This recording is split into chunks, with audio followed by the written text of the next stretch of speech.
Entonces vamos a empezar de una vez. Ya somos 19 participantes.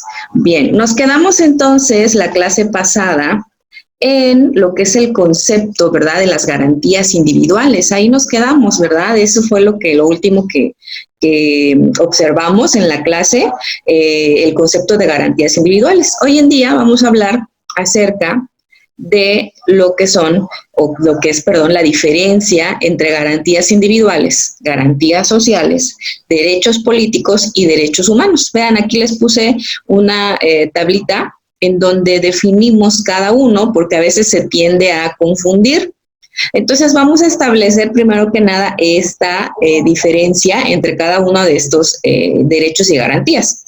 Si nos vamos primero a lo que es el término de garantías individuales, si ustedes recuerdan, ¿verdad?, en la parte dogmática, lo que comentábamos la clase pasada, de nuestra Constitución, establece en el artículo 1, en el artículo primero, dice, todo individuo tiene derecho. Esa parte donde dice todo individuo, mi artículo primero, es la palabra o las dos palabras claves de lo que van a definir a mis garantías individuales.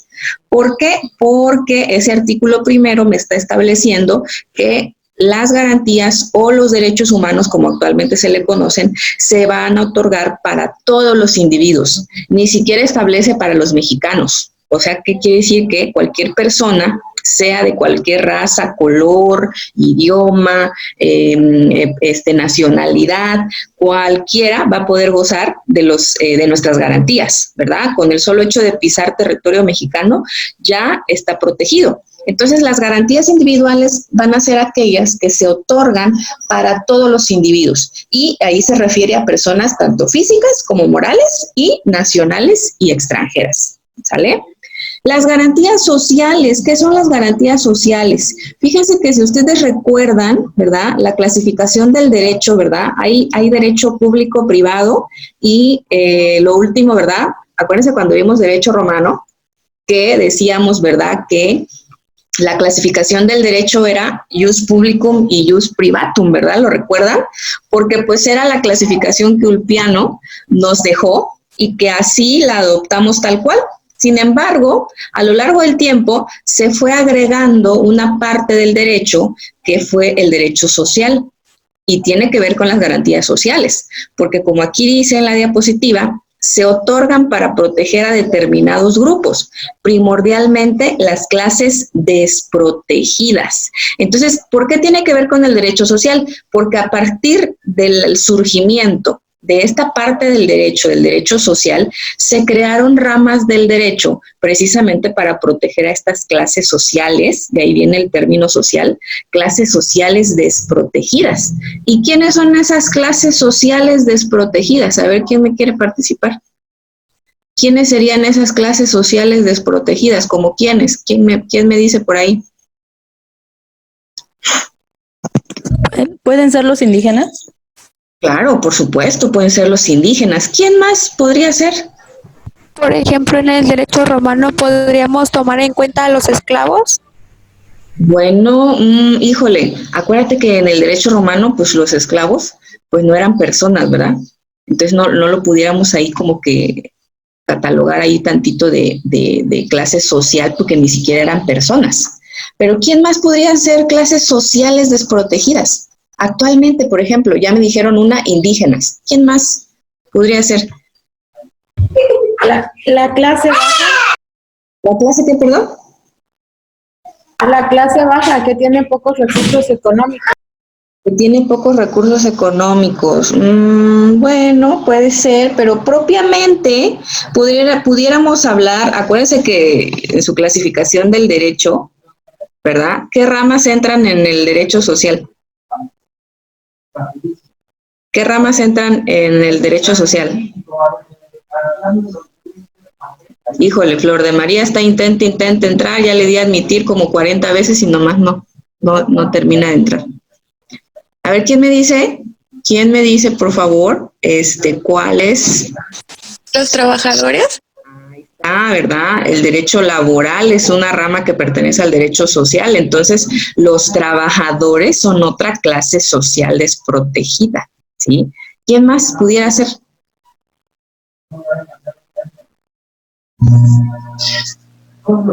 Son sobre los ejidos, ¿o cómo es que le llaman los? Ah, sí, el derecho agrario, los campesinos, los ejidatarios, los comuneros. Pues de ahí fíjense que esos derechos que contempla, por ejemplo, si hablamos del derecho agrario, la ley agraria, si hablamos del derecho laboral, la ley federal del trabajo, esos derechos vamos a conocerlos como garantías sociales, porque van a proteger a esas clases sociales, como el ejemplo que ya me dieron, trabajadores, campesinos, indígenas tal vez, que niños puede ser también, que están en una cuestión de desventaja, pudiéramos nosotros llamarlo. Por ejemplo, los trabajadores. ¿Sí? Los trabajadores están en esa situación de desventaja respecto a los patrones. Entonces, por eso se establece, ¿verdad?, que estas garantías o estos derechos precisamente para protegerlos a ellos, ¿sale? Híjole, ahí Flor no termina de entrar, ya creo que ya, no sé si ya entró porque ya está como, a ver, híjole. Ahí está, bueno, a ver si ya puede ingresar su compañera. Entonces, eso decíamos, ¿verdad? De las clases sociales desprotegidas, que para eso está las garantías sociales. Derechos políticos, ¿cuáles son estos derechos? Se otorgan para garantizar la participación del individuo en la vida política del país, ¿sí? Pues estos derechos políticos, ¿verdad? Pues son los que tenemos todos de votar y ser votado, ¿verdad? Que establece, en este caso, el derecho electoral, ¿verdad? Que establecen estas leyes que nos van a permitir poder, por ejemplo, plantear alguna iniciativa, puede ser, ¿verdad? Porque acuérdense que los ciudadanos también podemos plantear iniciativas para las leyes.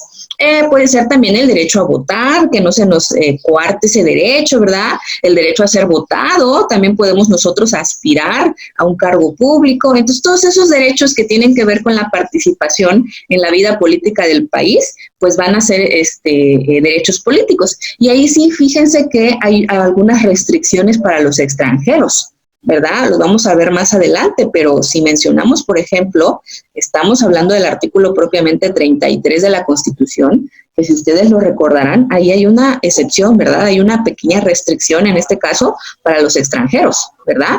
¿Se acuerdan que dice ahí el artículo 33, ¿verdad? Que ningún extranjero va a poder hacer alguna expresión u opinión acerca de la vida política, ¿verdad? O de cuestiones políticas de nuestro país. Ahí sí, esa sería una restricción que tendrían los extranjeros, pero lo tiene que establecer propiamente la Constitución para que podamos, tomar en cuenta esa restricción. En este caso, el artículo 33 lo establece, ¿sale?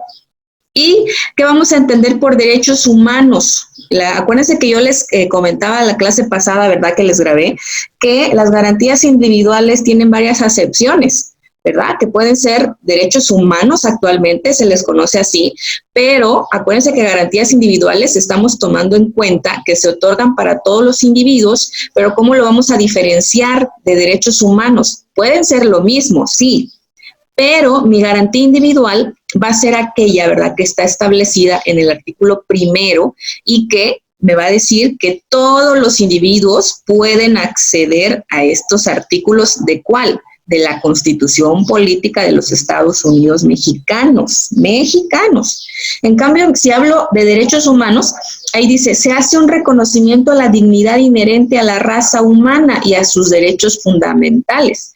¿Qué quiere decir? Que no solo hablamos de una Constitución Política de México, sino podemos hablar de todos los estados o de todos los países que van a contener en sus leyes, ¿verdad?, protección hacia nosotros, que somos la raza humana, a nuestros derechos, ¿verdad? Entonces, de esa manera pudiéramos como que hacer una pequeña diferencia entre garantías individuales y derechos humanos. Sin embargo, el término podemos utilizarlo de igual manera. Podemos hablar de derechos humanos, garantías constitucionales, incluso ahí hay otra concepción que les puse, derechos fundamentales, ¿sale?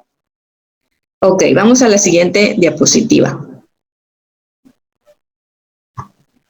¿Cuáles son las características? ¿Sí? ¿Cuáles son las características de las garantías individuales? Vean, ahí tenemos, son 6 características, ¿sale? La unilateralidad, la irrenunciabilidad, los derechos absolutos, que son derechos subjetivos públicos, que pueden ser considerados como derechos originarios y como derechos inalienables. Vamos a ir definiendo característica por característica para que vayan ustedes teniendo la idea, ¿sale? La primera característica que establece ahí es que las garantías son, dice, o tienen la característica de la unilateralidad. Acuérdense que cuando vimos, ¿verdad?, clasificación de contratos, ¿verdad?, recordarán ustedes muy bien la acepción de unilateral y bilateral, ¿verdad? Unilateral, pues cuando proviene de una sola, o hay una sola, ¿verdad?, voluntad, o bien una parte, ¿verdad?, era la que tenía nada más las obligaciones. ¿Cómo lo trasladamos al contexto de las garantías? Ah, bueno, pues si hablamos de las garantías, va a tener esta característica porque las garantías están exclusivamente a cargo del poder público, ¿sí? Como sujeto pasivo. Acuérdense que el sujeto pasivo en las garantías es el Estado. Entonces, estas garantías están exclusivamente a cargo del poder público a través de sus órganos y de las dependencias gubernamentales. Entonces, quiere decir que el poder público, o sea, el Estado, es el único encargado de responder porque se respeten esas garantías del gobernado. Por eso tienen esta característica de unilateralidad, porque su efectividad depende de una sola de las partes. ¿De quién? En este caso del sujeto pasivo, y si ustedes recordarán, el sujeto pasivo de la relación, pues es el Estado, ¿sale? A eso se refiere. La irrenunciabilidad, pues obviamente establece, ¿verdad? O ahí la misma palabrita se los está diciendo, que pues las garantías pues son irrenunciables, ¿sí? O sea que yo no puedo renunciar a estos derechos, yo no puedo decir, no quiero, ¿sí? O no, que no se me respete mi derecho tal, decir que no se me haga efectivo tal derecho, no. El Estado está obligado a respetar los derechos de todos y el gobernado no tiene esa facultad de poder renunciar a esos derechos. Son irrenunciables, ¿sale? ¿Qué más? Son derechos absolutos las garantías. ¿Por qué vamos a hablar de que las garantías son derechos absolutos? Porque puede hacerse valer, ¿sí?, estas garantías o estos derechos frente a un número indeterminado de obligados. ¿Sí? O sea que yo puedo hacer valer mi garantía, mi derecho, frente a cualquier persona y no solamente un determinado número, sino todas las personas tienen derecho a respetar ese derecho que yo tengo. ¿Sí? Están obligados, a respetar ese derecho que yo tengo. Les voy a poner un ejemplo. Si hablamos del derecho de propiedad, ¿sí? Yo tengo el derecho de propiedad, por ejemplo, de un coche, ¿no? Entonces, si yo tengo ese derecho de propiedad, quiere decir que cualquier persona tiene que respetar ese derecho.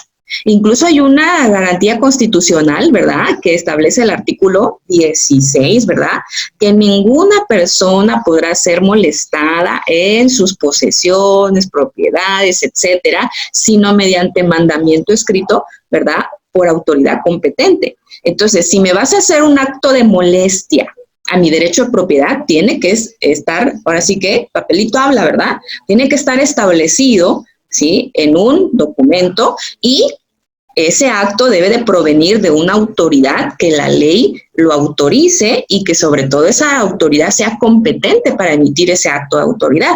Entonces, tienes como Estado obligación de respetar mis derechos. Por eso se le llama que es un derecho absoluto, porque cualquier persona, llámese Estado o llámese gobernado, persona física, persona moral, está obligado a respetarme ese derecho. En este caso les puse el ejemplo del derecho de propiedad, ¿sale? Vamos con la siguiente característica.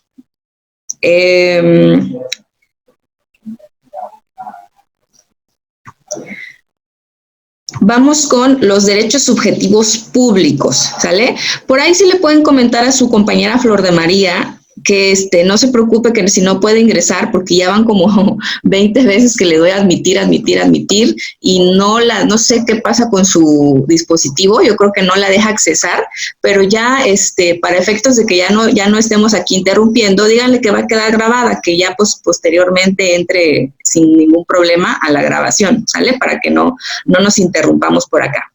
Entonces decíamos, ¿verdad? Ya definimos qué es por qué las garantías se consideran derechos absolutos, y ahora vamos con la siguiente característica, son derechos subjetivos públicos, ¿sí? ¿A qué se refiere esto? Se denominan así las garantías que tienen esta característica porque tienen la potestad de reclamar o hacer valer frente al Estado y a sus autoridades el respeto a las prerrogativas es lo mismo que derechos, ¿sale? El respeto a las prerrogativas fundamentales del hombre como ciudadano, ¿sí? O sea que es la manera en que todo gobernado, ¿sí?, tiene ese derecho de exigirle al Estado que respete sus derechos. ¿Cómo le puede exigir el gobernado al Estado que respete sus derechos? Lo mencioné en la clase pasada. Hay un medio de protección que se llama amparo. Y ese medio de protección especialmente fue creado por los mexicanos para precisamente proteger al gobernado de actos de autoridad del Estado. Entonces, de esa manera, el gobernado puede reclamar al Estado que no está haciendo valer esos derechos. No me está respetando mi derecho a la propiedad, no me está respetando mi derecho a la libertad de expresión, etc. Entonces, yo puedo reclamar al Estado esa protección, ¿sale? El amparo, ¿qué es lo que me da? Es protección, ¿sí? Me va a proteger de los actos de autoridad, de esa autoridad que me está violando, a lo mejor, o no me está respetando una garantía, ¿sale? Derechos originarios. ¿Por qué las garantías van a ser derechos originarios? Bueno, son originarios porque son inherentes, o sea, son natos a la personalidad humana, al hombre, pues. O bien dice porque los determina la ley para una persona o entidad, ¿sí? O sea que van a ser originarios porque no necesita o no necesitamos de ningún otro acto posterior para que me otorguen esos derechos, ¿sale? No necesitamos de por ejemplo, que yo necesite un contrato, que yo necesite una escritura pública, que yo necesite un acta, ningún documento posterior o acto me va a otorgar esas garantías. Yo ya las traigo, yo ya nací con ellas, no sé si me doy a entender, ¿sale? Por eso son originarios, a diferencia de lo que pudiéramos considerar que es lo opuesto, que serían derechos derivados, ¿sí? Bueno, si es un derecho derivado es porque necesito de otro acto que me los otorgue. Por ejemplo, un testamento, ¿sí? Ese sería un derecho derivado. ¿Por qué? Porque yo voy a poder acceder a ser propietario de esa casa que tú me dejaste en tu testamento, solo si existe ese documento que es el testamento. Ahí es donde ese acto, que es el testamento, me va a dar a mí ese derecho. Pero en cambio, si hablo de un derecho a la libertad de expresión, no necesito de ningún testamento, contrato, acto que me lo otorgue. Ya la Constitución por sí solita me lo está otorgando, ¿sale? Y derechos inalienables, ¿a qué se refieren estos derechos inalienables? Pues que no son transferibles, ¿sí? Es decir, no puedo yo cederlos, no puedo venderlos, no puedo negociarlos, etcétera, ¿sale? Son míos y nada más, ¿verdad? No puedo estar cediéndolos o transferirlos a terceros, ¿sale? Eso es a lo que se refiere las características de las garantías individuales. Si hay alguna dudita, ya dejé de compartir creo que la pantalla, ¿verdad? Ahorita la vuelvo a compartir. Creo que la apreté por ahí por error. Creo que ya, ¿verdad? Si tienen alguna dudita, váyanme diciendo, ¿sale? Si hay alguna dudita hasta el momento. Porque vamos con la siguiente y última diapositiva, ¿sale? Si tienen alguna dudita, pueden abrir ahí su micrófono o escribirme por ahí por el chat, ¿sale? Ok. Por último, ¿Cuáles son los principios constitucionales de las garantías? Vean, aquí tenemos dos y ya probablemente los han escuchado y los conocen, ¿verdad? Son dos, la supremacía constitucional y la rigidez constitucional. ¿A qué se refiere cada uno? Bueno, supremacía. Vean, aquí les puse una imagen que es la pirámide de Kelsen, Hans Kelsen, si ustedes lo recuerdan, lo han de haber estudiado por ahí, es el que nos regaló por ahí, ¿verdad? Tiene que ver mucho con este principio, porque nos regaló una pirámide en donde él establecía la jerarquía de las leyes, ¿verdad? ¿Y quién está hasta la punta? Pues la Constitución. Entonces, este principio de supremacía constitucional, claramente, ¿verdad? Ustedes ya lo conocen, está establecido en el artículo 133 constitucional, ¿verdad? Y establece a grosso modo que la Constitución, ¿verdad?, junto con los tratados internacionales, ¿verdad?, están a la par, pues son la ley suprema. ¿Y qué entendemos por ley suprema? Pues que ninguna ley, reglamento, decreto, puede estar por encima. Entonces, si hay alguna ley, por ejemplo, ¿qué será? Un código civil, por ejemplo. Esa es una ley, en este caso va a ser ley local, porque acuérdense que el Código Civil no es una ley federal, ¿verdad? Cada estado tiene su propio Código Civil. Nosotros tenemos nuestro Código Civil para el estado de Chiapas. Entonces, si hablamos, tenemos un ejemplo, si hablamos del Código Civil para el estado de Chiapas, que establezca en uno de sus artículos que alguna norma que vulnere alguna garantía que está establecida en la Constitución, ¿se va a poder? Pues no, ¿verdad? En este caso, ¿qué puede suceder? Bueno, yo como gobernado, si a lo mejor en un juicio, vamos a poner de ejemplos un juicio de alimentos, ¿sale? Si yo como gobernado, en un juicio de alimentos, el juez que está llevando mi caso me está aplicando una ley que yo considero que va en contra de la Constitución, yo también puedo promover mi amparo. ¿Por qué? Porque ninguna ley puede estar por encima de la Constitución, ¿sale? Yo puedo como gobernador reclamarle eso al juez. Oye, ¿por qué me estás aplicando este artículo que va en contra de lo que dice la Constitución? ¿Sale? Entonces, eso es lo que resulta del principio de supremacía constitucional. Ninguna ley va a estar por encima de la Constitución. Y lo establece, ¿verdad? Lo decíamos, el artículo 133 constitucional. ¿Y el principio de rigidez a qué se refiere? Bueno, pues no quiere decir precisamente que la Constitución sea rígida en el aspecto de que no se pueda reformar. Claro que se puede reformar, pero ese proceso de reforma, precisamente, válgase la redundancia, lleva un proceso. No nada más es porque se le antojó a fulanito promover una reforma, y híjole, ya nos quedan 10 minutos, ya me está avisando el Zoom, entonces vamos a tratar de avanzar, ¿sale? Ya es nuestra última diapositiva. Entonces, no quiere decir que no voy a poder promover o se va a poder reformar la Constitución, claro que sí se puede, pero sigue un proceso, y ese proceso está establecido, ¿verdad?, en el artículo 135 de la Constitución. Y que solamente por estos órganos, que son, ¿verdad?, las legislaturas de los estados, ¿verdad?, del Congreso de la Unión, van a poder llevar a cabo esa votación y poder, si es que se aprueba, reformar la Constitución. Pero sí un proceso, y hay que respetar ese proceso para que esta Constitución pueda reformarse. ¿Y podemos reformar las garantías? Claro que sí, se pueden reformar, pero obviamente siguiendo este proceso, ¿verdad? Se tiene que seguir este proceso, ¿sale? Entonces, esos serían ¿cómo se llama? Los principios constitucionales de las garantías, ¿sale? Con esto, entonces, terminaríamos lo que es la clase del día de hoy, ¿sale? No sé si hay alguna dudita de esto que expliqué, de lo que son las diferencias entre derechos humanos, garantías, derechos políticos, las características de las garantías y, por último, los principios de las garantías, ¿sale? Aquí lo expliqué un poquito más resumido, ya en el PDF que les voy a subir en unos minutitos, con la actividad que les voy a dejar, ya van a poder ustedes, completar esta información, ¿sale? Porque todo lo que viene en la lectura se los acabo de explicar, pero ya un poquito más resumido por el tiempo. ¿Alguna preguntita, chicos? ¿Alguna preguntita, alguna dudita? ¿Cuánto tiempo tendremos para entregar la actividad? Dice Brian. Se las voy a dejar.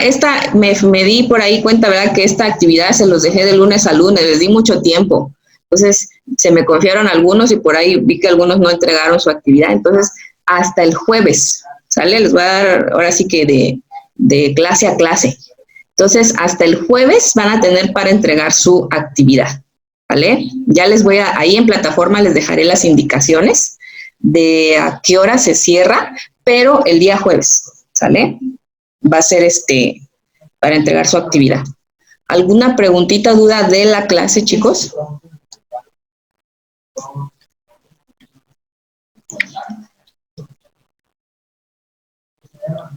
¿Nadie? ¿Sí se entendió?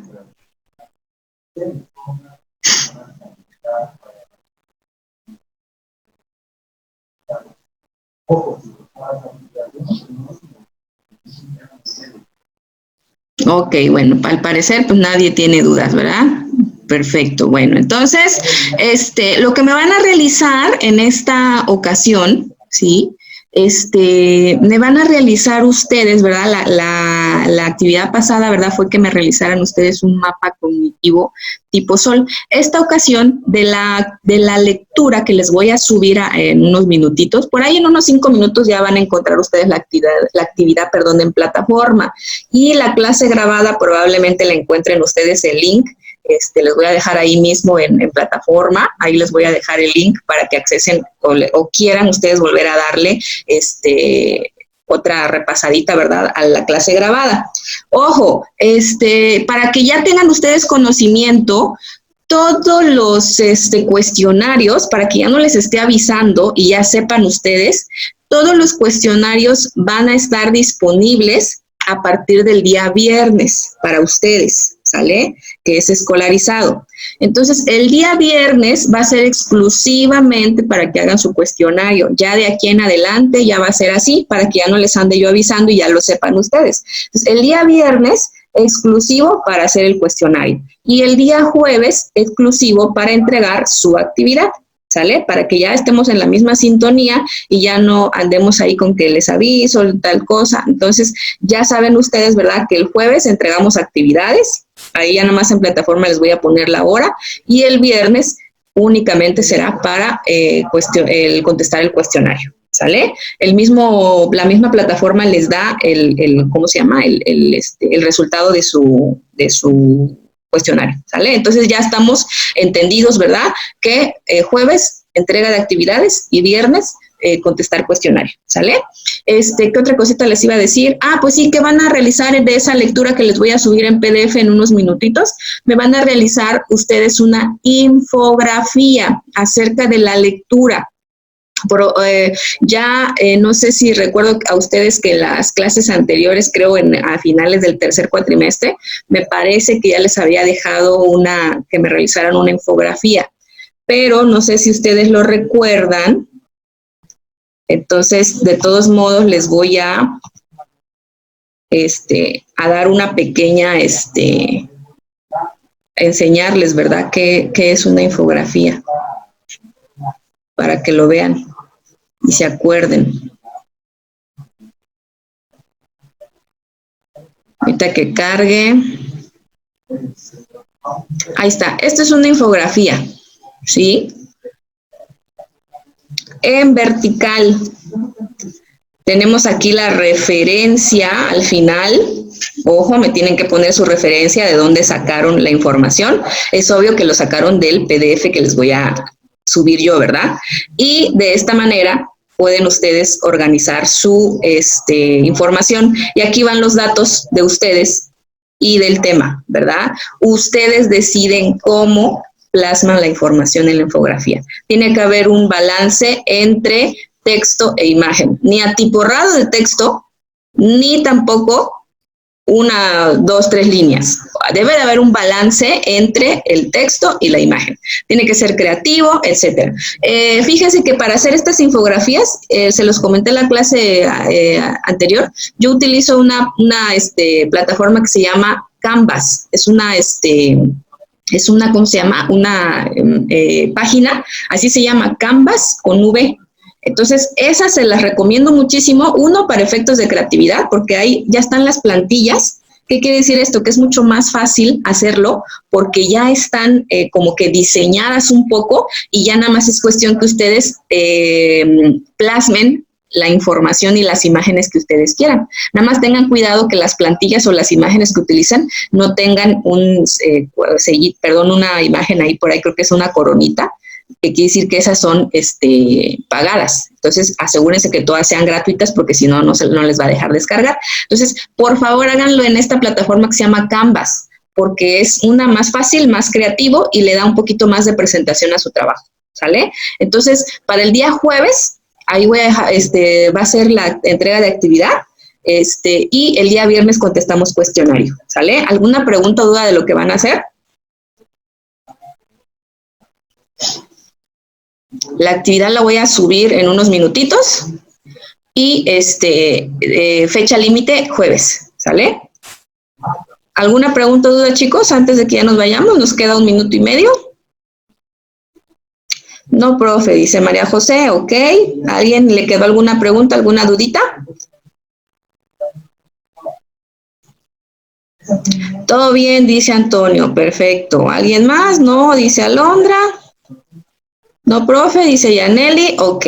Bueno, entonces asumo, ¿verdad? Que los demás, ¿verdad? El que calla otorga, por ahí dicen, ¿verdad? Entonces, fue todo por hoy, chicos. Me dio mucho gusto haberlos interactuado con ustedes por esta plataforma. Creo que es un poquito más fácil, de fácil acceso, y así pues nos comunicamos un poquito más de manera directa y se resuelven las dudas al momento, al instante. Eso es lo padre, ¿verdad? Entonces, cuídense mucho, chicos, no salgan de casa, cuiden a su familia, quédense en casita, sigan las instrucciones, vean las noticias, los quiero ver a todos sanos y salvos lo más pronto posible. Entonces me dio mucho gusto estar con ustedes, nos vemos entonces y nos escuchamos, ¿verdad? La siguiente clase.